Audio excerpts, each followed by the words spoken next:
Assalamualaikum warahmatullahi wabarakatuh. Perkenalkan nama saya Zulfar Febian dengan NIM 2301 9. Sini saya akan mempresentasikan mengenai drill string, casing, dan hydraulic power guna memenuhi tugas remedial saya pada kuliah teknik pemboran 1. Langsung saya mulai saja. Yang pertama ini mengenai tentang drill string. Pada pembahasan di drill string ini akan menjawab soal 1 sampai 4 pada soal UAS sebelumnya. Drill adalah rangkaian pipa pembuangan minyak yang menghubungkan unit di permukaan tanah dan unit bawah tanah. Fungsi drill sendiri itu kurang lebih saya ambil ada 4, yaitu pertama sebagai penghubung antara unit pemboran di permukaan dan unit pemboran yang ada di bawah tanah. Tampak pada gambar di sini, unit pemboran terdiri dari unit permukaan dan unit bawah tanah. Unit permukaan terdiri dari ada mat pump, terus ada aliran fluida, ada apa namanya power system diri yang kemudian akan diteruskan atau ditransmisikan oleh drill pipe ke lead.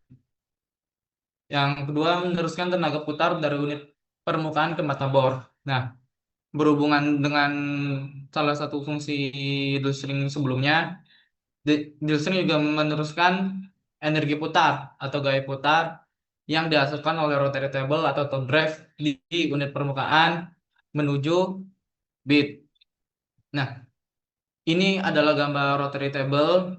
Dia bergerak menggunakan power system yang ada di rig, yaitu mesin diesel atau power system yang ada di rig itu sendiri. Sedangkan untuk top drive, dia menggunakan mekanisme sendiri. Ini biasa terdapat pada rig-rig modern, di mana cara kerjanya itu dia mengandalkan motor listrik pada komponen dalamnya yang digerakkan oleh remote oleh seorang engineer. Yang ketiga sebagai jalur sirkulasi lumpur. Maksud dari drill string sebagai jalur sirkulasi lumpur adalah sirkulasi lumpur yang ada di permukaan diteruskan ke bit melalui drill string. Drill string sendiri di sini sebagai alur sirkulasi lumpur meneruskan lumpur bertekanan tinggi ke bit untuk memutar bit atau mengangkat cutting. Terus alat mengontrol bit atau naik turunnya bit. Maksud di sini adalah drill string sebagai penghubung antara permukaan dan bit itu sebagai pengontrol posisi bit, di mana ketika kita ngebor posisi bit itu tidak boleh terlalu jatuh dan tidak boleh terlalu ngenggang. Jadi dia tuh harus berada pada posisi yang tepat agar tidak terjadi masalah pada lubang bor. Naik turunnya drill string atau bit itu dikendalikan di drawalk. Drawalk ini terhubung melalui sling atau drilling line, kemudian terikat pada serangkaian Kelly, swivel, dan lainnya, terhubung ke drill string dan mengendalikan gerakan bit. Nah, rangkaian drill string sendiri terdiri dari drill pipe, drill collar, dan BHA. Drill pipe sendiri adalah pipa berongga komponen utama yang merupakan komponen utama drill string. Itu terdiri dari 3 bagian. Di drill pipe itu ada yang namanya body, terus ada yang namanya tools joint atau ulir. Nah, tools joints pada drill pipe ini ada 2. Ada yang pin dan ada yang box. Kalau pin, dia tuh ulirnya ada di luar, kayak semacam drat. Nah, kalau untuk boxnya itu dia ulirnya ada di dalam. Kemudian ada namanya drill collar. Drill collar ini mirip seperti drill pipe, cuman dia memiliki diameter lebih besar dan lebih berat daripada drill pipe, berfungsi sebagai pemberat di bit. Nah, BAH, kemudian ada BAA. BAA sendiri itu adalah button hole assembly, fungsi sebagai alat penunjang pemboran di bawah tanah. BAA BAA itu terdiri dari drilling jar, reamer, stabilizer, shock shaft, kemudian ada HWDP dan mat motor. Saya jelaskan dari drilling jar. Drilling jar ini bisa dibilang alat atau komponen utama ketika drill string mengalami stuck pada lubang bor. Jadi mekanisme drilling jari ini memberikan hentakan pada drill string untuk memberikan sedikit ruang agar drill string bisa bergerak dan diangkat sedikit. Kemudian ada reamer. Reamer ini berfungsi untuk mengurus ulang cutting-cutting yang ditembus oleh bit. Jadi ketika kita ngebor, itu bit itu menghasilkan namanya serpihan atau cutting. Nah, cutting yang tidak digurus ulang atau cutting yang besar-besar ini bisa menyebabkan pipe sticking kalau tidak digurus ulang oleh reamer. Kemudian ada stabilizer. Stabilizer ini berfungsi untuk agar si drill string tersebut atau drill pipe tersebut tetap berada di lubang yang lurus. Kemudian ada soksap. Soksap ini berfungsi sebagai peredam getaran agar drill string atau putaran pada bit itu maksimal. Kemudian ada HWDP. HWDP ini bentuknya seperti drill pipe, hanya memiliki berat yang lebih berat daripada drill pipe. Berfungsi sebagai pemberat pada bit, bit juga. Kemudian ada mat motor. Mat motor ini berfungsi untuk memberikan ROP yang lebih cepat pada bit. Kemudian ada bit, alat pemotong atau pengurus batuan untuk membuat lubang. Yang pertama itu ada tricone bit atau roller cone bit. Itu terdiri dari 3 mata pemboran, 3 mata bit, di mana masing-masing mata ini bergerak secara mandiri. Dia bekerja dengan cara menggerus atau mengiris batuan. Kemudian ada polycrystal diamond compact atau PDC bit. PDC bit ini dia tuh tidak ada bagian mata bit yang bergerak, jadi dia tuh bergerak mengikuti gerakan dari lead string. Ini biasanya digunakan pada trayek-trayek yang sudah sangat dalam, bekerja dengan cara menggunting atau ibaratnya mengiris batuan. Kemudian ada operasi drill string. Operasi pada drill string sendiri adalah kegiatan menyabut atau memasang drill string. Contohnya, apabila DP dicabut dengan sistem kering atau blow dry dan diketahui DP cap-nya atau drill pipe kapasitasnya sebesar 0,01419 barrel per feet dan drill pipe displacement-nya sebesar 0,00633 barrel per feet dan kapasitas analusnya sebesar 0,050 barrel per feet, maka volume lumpur yang harus diisikan ke dalam lubang bor untuk mencapai setiap 5 stand, sedang di mana satu stand itu 90 feet, itu berapa? Nah, di sini kita tulis diketahui bahwasanya DP kapasitasnya itu sebesar 0,01419 barrel per feet, DP displacement-nya itu sebesar 0,00633 barrel per feet, dan kapasitas anulusnya itu sebesar 0,050 barrel per feet. Ditanyakan, yaitu volume lumpur yang harus diisikan ke dalam lubang bor untuk menyabut setiap 5 stand pipe.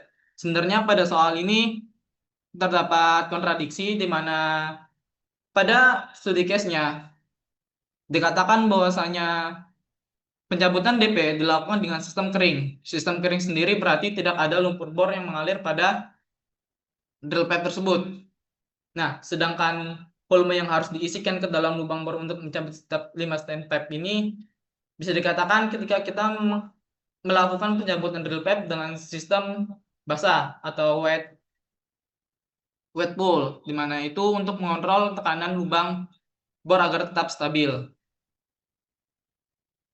Nah, untuk volume yang ditarik keluar dari lubang oleh DP itu rumusnya panjang total dikali DP displacement, di mana panjang total DP itu 5 dikali 90 sampai 450 feet, dan untuk volumenya itu volume lumpur yang ditarik keluarnya 0,00633 barrel per feet dikali 450, hasilnya 28485 barrel per feet. Kemudian casing. Pembahasan mengenai casing akan menjawab soal nomor 5 7 sampai 10. Casing adalah pipa berdiameter besar dan disemen ke dinding lubang, berfungsi melindungi lubang bor dari kerumunan lubang dan faktor formasi batuan lainnya. Di sini bisa dilihat gambar dari casing tersebut. Ini adalah representasi tiga dimensi, di mana ini adalah casing, ini adalah representasi dari semen yang ada pada casingnya.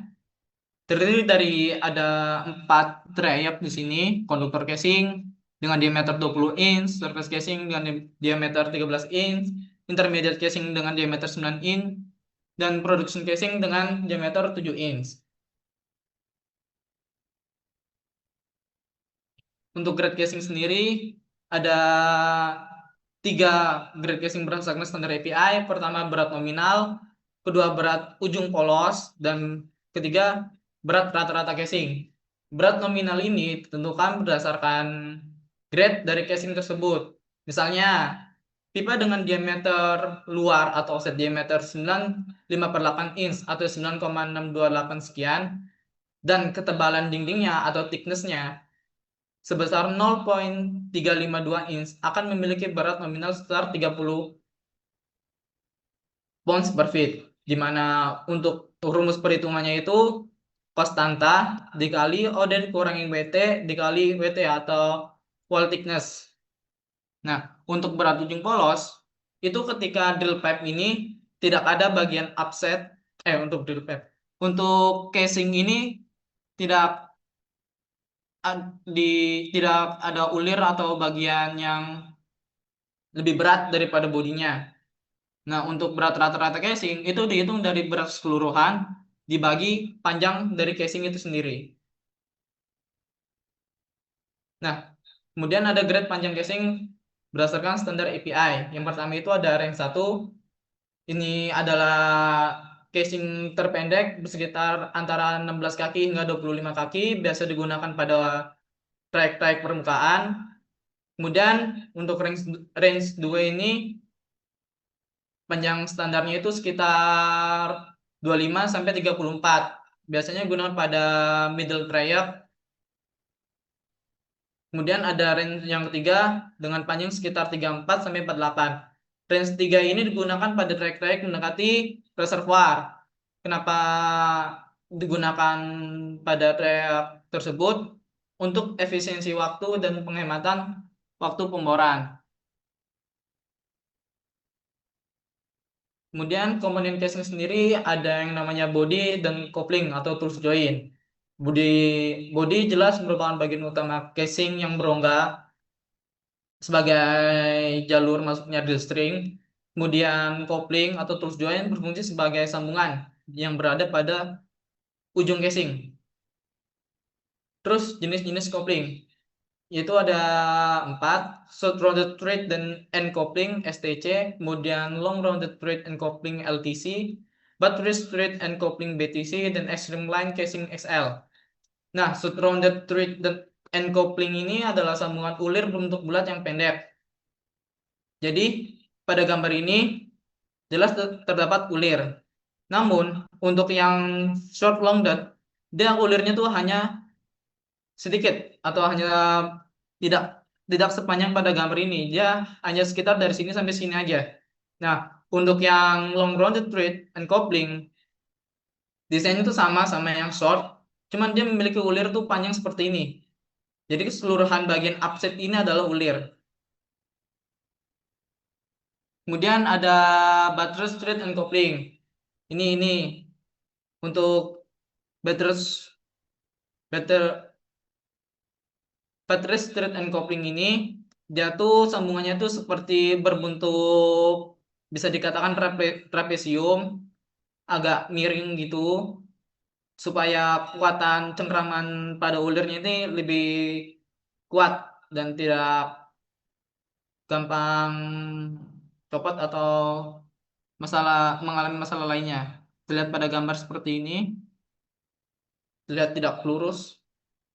Kemudian ada yang namanya extreme line casing. Nah, extreme line casing ini dia jenis sambungan yang dia tuh secara langsung dipotong dari casing itu tersebut. Jadi casingnya ini langsung dibuat ulir pada bagian permukaannya agar dia tuh lebih kuat dan tidak ada masalah lainnya.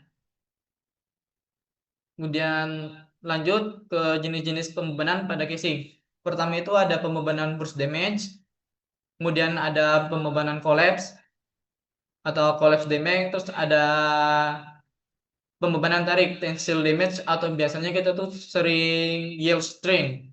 Nah, untuk yang burst damage ini disebabkan akibat karena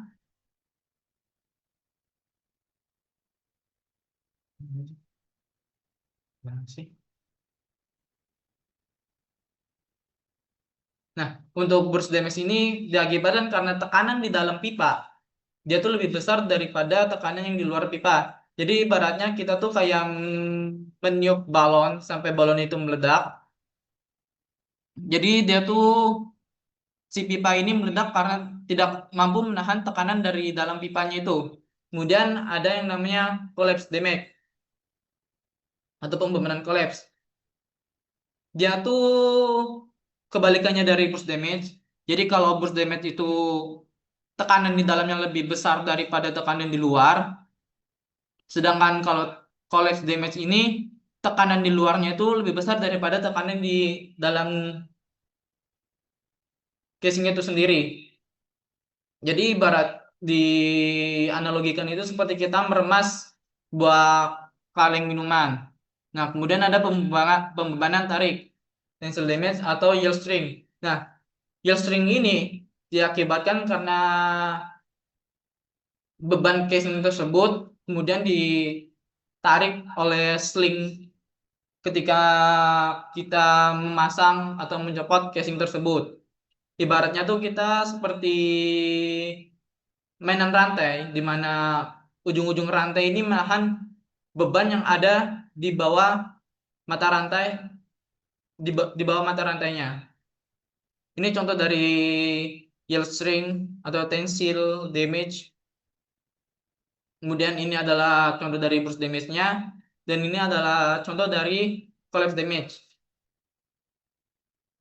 Kemudian fungsi casing pada setiap trayek. Yang pertama adalah konduktor casing. Tipe yang pertama yang dipasang di bagian atas atau dangkal permukaan. Itu berfungsi sebagai zona isolasi untuk air permukaan, sebagai jalur utama sirkulasi lumpur. Kemudian ada surface casing. Surface casing dipasang setelah konduktor casing dan menembus hingga bagian middle bawah bawah permukaan tanah. Di mana fungsi dari surface casing ini dia tuh berfungsi untuk melindungi air tanah yang ada di bawahnya lagi. Kemudian untuk melindungi dari tekanan ringan yang ada di permukaan tanah. Ini juga sebagai jalur sirkulasi lumpur lanjutan. Kemudian ada intermediate casing. Intermediate casing Intermediate casing dipasang untuk mengisolasi zona-zona bermasalah yang ditemui setelah surface casing. Ini adalah intermediate casing. Ini intermediate casing. Nah, intermediate casing ini berfungsi untuk mengisolasi zona bertekanan tinggi, mengisolasi formasi yang tidak stabil, dan menyediakan dudukan casing berikutnya. Nah, intermediate pada sebenarnya pada surface casing ini dia tuh berfungsi juga sebagai dudukan BOP. Nah, kemudian yang terakhir adalah production casing. Production casing adalah casing terakhir yang dipasang hingga ke zona target, yaitu reservoir. Berfungsi mengisolasi zona produksi, menyediakan jalur aliran fluida, dan menjaga integritas sumur atau hubungan sumur. Kemudian saya akan menjelaskan mengenai hydraulic horsepower, akan menjawab soal nomor 6 sampai dengan 11. Hydraulic horsepower sendiri adalah energi per unit yang disalurkan oleh lumpur pemboran drilling map dari pompa di permukaan menuju mata bor. Fungsinya itu yang pertama membersihkan dasar lubang bor, di mana terlihat pada gambar drilling mud yang dipompakan oleh mud pump itu membersihkan alur-alur yang dilalui oleh bit, sehingga bit bisa mengurus secara terus formasi tanpa mengalami masalah. Kemudian meningkatkan laju pengeboran ROP. Nah, karena si lumpur ini disalurkan dengan tekanan tinggi dari mud, itu dapat meningkatkan ROP, rate of penetration, yang diberikan oleh bit itu sendiri. Kemudian mengangkat serpihan batuan ke permukaan. Ini merupakan fungsi dari mud itu sendiri, yaitu mengangkat cutting permukaan. Cuman kalau si mudnya ini tidak ada tekanan atau gaya hidrolik horsepower-nya, maka si cutting ini tidak akan terangkat oleh si mud tersebut. Kemudian ada mendinginkan mata bor, ya seperti fungsinya, yaitu mengantarkan si drilling mud ini ke bit agar si bitnya ini bisa dilumasi atau didinginkan oleh si mud tersebut. Kemudian mengontrol stabilitas lubang bor. Maksudnya di sini adalah ketika kita ngebor, kita menggunakan metode di mana tekanan dalam lubang bor tersebut harus sama dengan tekanan pada formasi. Fungsi dari hydraulic horsepower sini, dia tuh memberi tekanan pada lubang bor itu sendiri, sehingga tidak pada lubang bor tersebut tidak terjadi masalah pada pemboran seperti kick ataupun loss. Kemudian ada menjaga integrasi formasi produktif. Ini maksudnya di mana tekanan atau hydraulic horsepower ini itu tuh disesuaikan pada kedalaman atau formasi batuan. 8. Mengurangi getaran. Getaran di sini maksudkan ketika drill string atau bit berputar itu dengan torsi yang tinggi akan menyebabkan guncangan.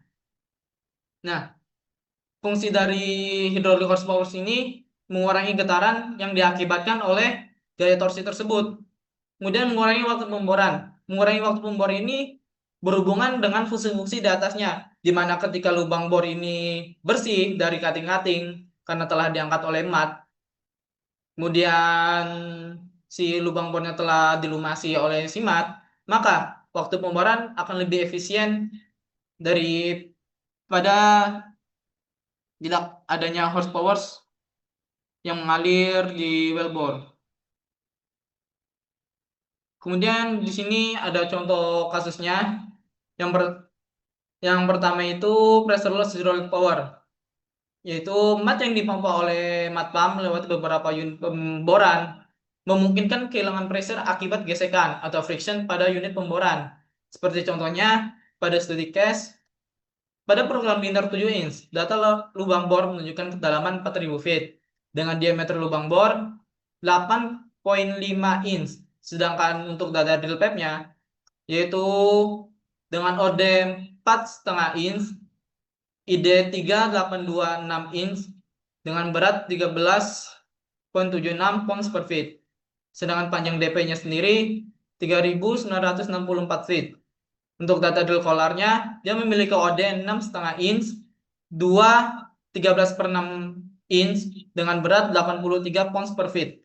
Untuk panjang DC-nya 301 feet dan untuk data lumpurnya itu memiliki densitas sebesar 8,5 pounds per galon. Nilai PV-nya atau plastic viscosity-nya sebesar 17 centipoise dan yield point-nya sebesar 12 pounds per 100 feet. Densitas cutting di angka 19,58 pounds per galon dengan diameter cutting 0,625 inch. Diameter linear pompa atau data pompanya itu linear pompa memiliki 6 inch, panjang struknya 7/3 inch menggunakan pompa tipe triplek. Nah, kemudian pertanyaannya, ada berapa besar HP pompa dan berapa besar prime mover yang dibutuhkan dalam bentuk watt? Di sini kita bedah dulu untuk studi case-nya. Kita memperoleh ada 3 data kurang lebih, data sumur, data lumpur, dan data pompa. Di mana data sumur dalam sumur 4000 feet, diameter sumur 3/5 inch, program linear 7 inch, dengan data drill stringnya yaitu DP 4,5 inch, OD ID-nya 3826 inch, dan berat 13,75 pounds per feet, dan seterusnya. Kemudian ada data lumpurnya yaitu dengan densitas 8,5 pounds per galon, nilai PV-nya 17 centipoise, dan yield point-nya sebesar 12 pounds per 100 feet. Densitas cutting atau DC itu sebesar 19,58 pounds per galon. Diameter cutting berada di angka 0,625 inch. Untuk data pompa sendiri, diameter liner pompa itu sekitar 6 inch, panjang struknya 7,3/4 inch, dan pompanya merupakan pompa tipe triplex. Ditanyakan berapa besar HP power, kemudian berapa besar prime mover yang dibutuhkan dalam konversi watt. Nah, di sini terdapat penyelesaiannya.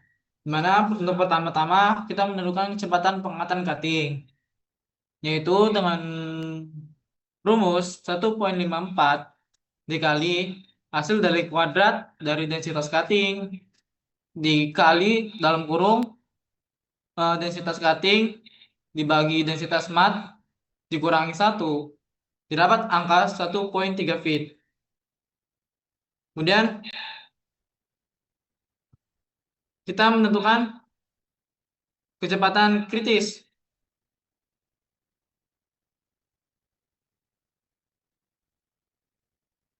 Nah, untuk menentukan kecepatan kritis,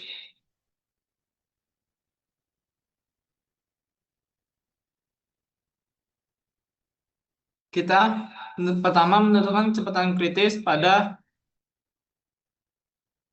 drill pipe dan drill collar, di mana rumusnya itu 1,08 dikali nilai PV atau plasticity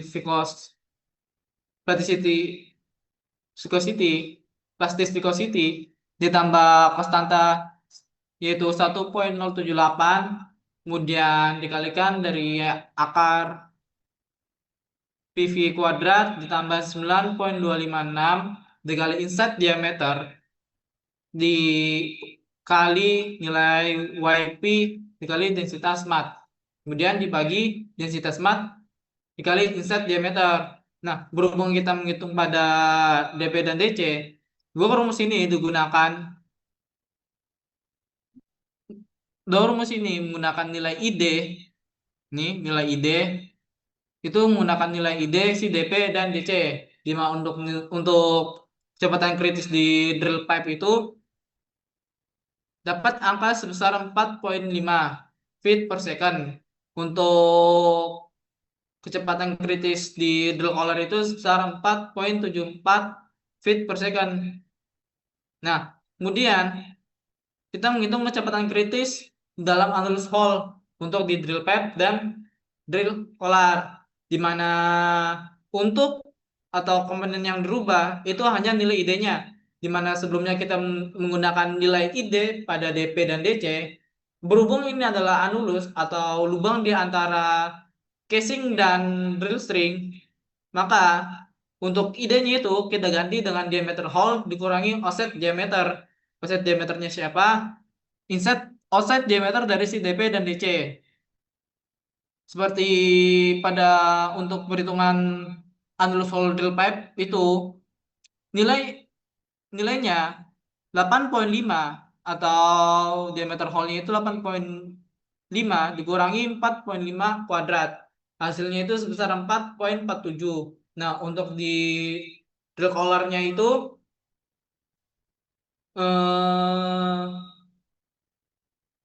untuk diameter hole-nya dikurangi dari si offset diameter dari si drill collar, didapat angka 4,97. Kemudian kita menentukan laju alir atau Q dalam satuan galon per second. Nah, untuk rumusnya kita menggunakan turunan rumus langsungnya, yaitu ini 24,5 dikali Q per 60 dikalikan diameter hole kuadrat dikurangi offset diameter kuadrat. Untuk rumusnya itu kita menggunakan yang ini, rumus yang emang sudah jadi, yaitu Q sama dengan kecepatan pengangkatan cutting atau Vs dikali 60 konstanta dalam kurung diameter hole kuadrat kurangi offset diameter kuadrat dari si DP dibagi 24,5. Kemudian didapat lagi turunan rumus dengan rumus 2,448 dikali kecepatan sebenarnya dalam kurung diameter hole kuadrat dikurangi offset diameter kuadrat dari drill pipe karena kita menghitung kecepatan sebenarnya pada drill pipe. Didapat angka 165,48 galon per second. Maaf, saya sebelumnya bilang kecepatan sebenarnya, saya maksudnya menentukan laju aliran. Kemudian kita menentukan kecepatan sebenarnya. Kecepatan sebenarnya pada DP dan DC. Rumusnya adalah Q atau laju aliran dibagi dengan nilai konstanta 2,448 dikali inset diameter. Inset diameter siapa? Itu inset diameter dari komponen yang akan kita hitung. Contohnya pada bagian A ini kita menghitung untuk DP dan DC. Maka kita menggunakan inset diameter dari si DP dan DC. Yang pertama untuk kecepatan sebenarnya di DP yaitu 165,48 merupakan nilai Q dibagi 2,448 dikali nilai dari inset diameter. Itu hasilnya 4,62. Nah, di sini ada note sedikit. Kalau kecepatan sebenarnya itu lebih besar dari kecepatan kritis, maka itu bisa dikategorikan sebagai aliran turbulen. Nah, jika sebaliknya, atau kecepatan sebenarnya itu lebih kecil dari kecepatan kritis, itu dikategorikan sebagai aliran laminer. Kemudian kita menghitung kecepatan sebenarnya pada drill collar. Kecepatan sebenarnya pada drill collar itu 165,48 dibagi 2,448 dikali inset diameter dari si drill collarnya tersebut 13/16 kuadrat. Didapat angka sebesar 4,74 feet per second. Di mana angka ini didapat angka sebesar 8,08. Angka ini lebih besar daripada angka di kecepatan kritisnya yaitu 4,74 per second. Jadi bisa dikategorikan ini sebagai aliran turbulen.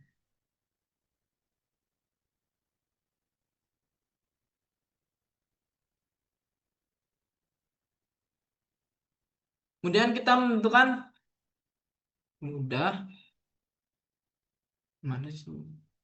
Nah, kita menentukan kecepatan sebenarnya pada annulus hole di DP dan DC.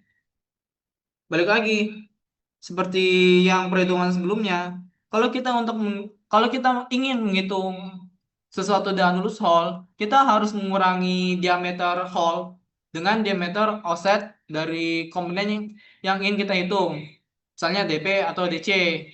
Maka untuk kecepatan sebenarnya pada annulus hole di DP itu rumusnya 165,48 merupakan nilai Q atau kecepatan aliran dibagi 2,448 merupakan nilai konstanta dikali 8,5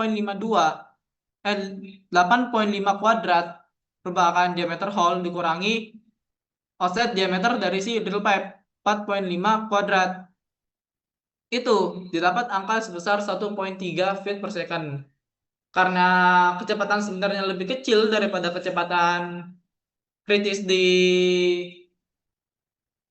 annulus hole drill pipe, maka ini dikategorikan sebagai aliran laminar. Untuk annulus hole DC juga kurang lebih langkahnya sama, hanya tinggal offset diameternya saja yang berubah. Sebelumnya kita menggunakan offset diameter dari drill pipe. Untuk yang drill collar kita menggunakan offset diameter dari si drill collar tersebut. Didapat angka 2,04, di mana juga ini lebih kecil dari kecepatan kritisnya. Kemudian kita menghitung friction pressure loss pada aliran turbulen. Untuk di drill pipe, kita menggunakan rumus 2970 dikali densitas mat dikali kecepatan sebenarnya pada dp dikali insert diameter dp. 2970 dikali 8,5 ini adalah densitas mat dikali 4,62 adalah nilai kecepatan sebenarnya pada drill pipe dikali insert diameter drill pipe tersebut dibagi PV nilai plastic viscosity besar 17 didapat angka 26.249,4. Nah, dengan menggunakan grafik Afaning, maka harga friction factor pada DP itu sebesar 0,007. Untuk drill collar kurang lebih sama dengan hasil perhitungan sebesar 33.746. Berdasarkan grafik Afaning juga harga friction factor untuk DC itu sebesar 0,0063. Kemudian kita menghitung pressure loss atau delta P yang dialami oleh lumpur pada sistem sirkulasi untuk surface connection dengan menggunakan grafik B dengan kombinasi pada nomor 4 dengan nilai Q sama dengan 165,48 galon per second, maka didapatkan pressure loss sebesar 5,88 PSI. Kemudian pada rangkaian drizzling dan anulus, untuk aliran turbulen pada DP dan DC, itu delta P-nya sebesar 50,9 PSI. Itu didapat dari perhitungan 0,007 dikali 3.964 dikali 8,5 dikali 4,62 kuadrat, di mana 0,007 adalah nilai friction factor. Kemudian untuk pressure loss di turbulen drill collar itu menggunakan rumus didapat hasil perhitungan sebesar 14,5 PSI dengan perhitungan 0,0063 merupakan nilai friction factor dikali 301 merupakan panjang drill collar dikali 8,5 nilai dari densitas mat dikali 8,08 merupakan kecepatan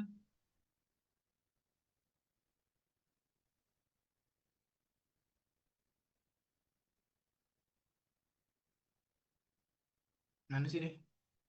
Nah, merupakan kecepatan sebenarnya pada drill collar kuadrat dibagi 25,80 dikali 213/16. Hasilnya 14,5 PSI. Untuk pressure loss pada aliran laminar di anulus hole DP dan DC itu didapat angka sebesar 64,93 PSI, dan untuk di pressure loss laju laminar anulus hole DC itu sebesar 10,09 PSI. Kemudian kemudian kita menghitung pressure loss pada nozzle atau bit. Itu rumusnya, turunan rumusnya kita menggunakan turunan rumusan yang ini.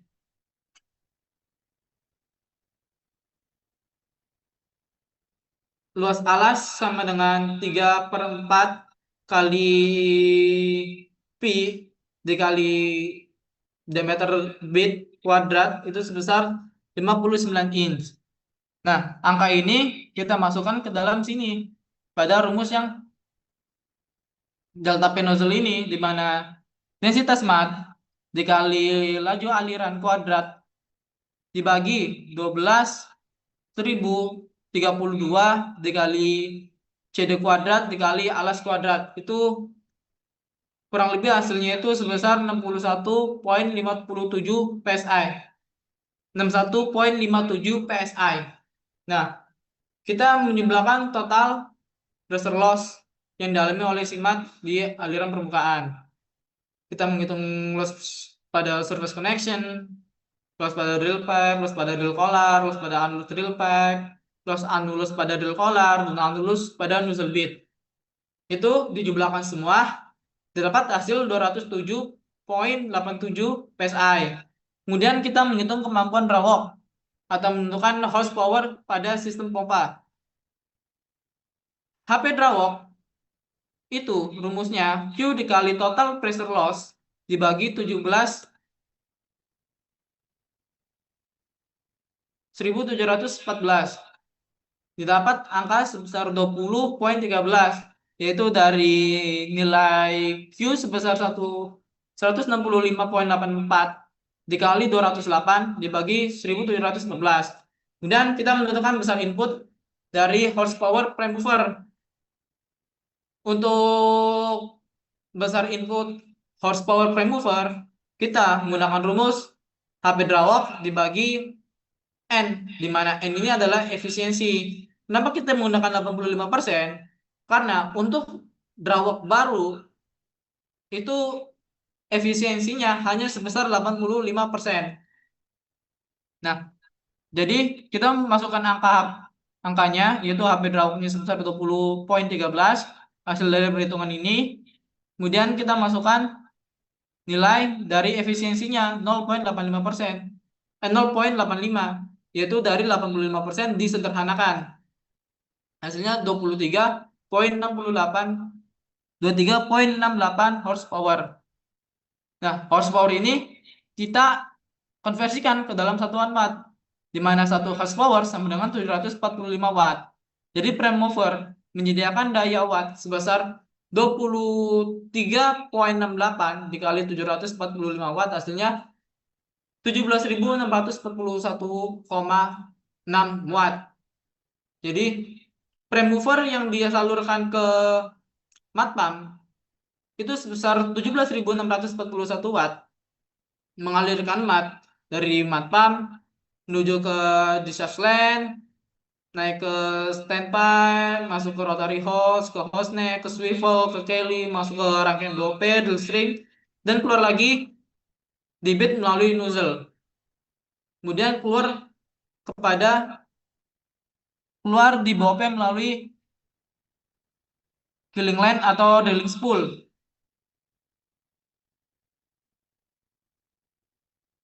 Kurang lebih sekian dari saya, kurang lebihnya mohon maaf. Wassalamualaikum warahmatullahi wabarakatuh.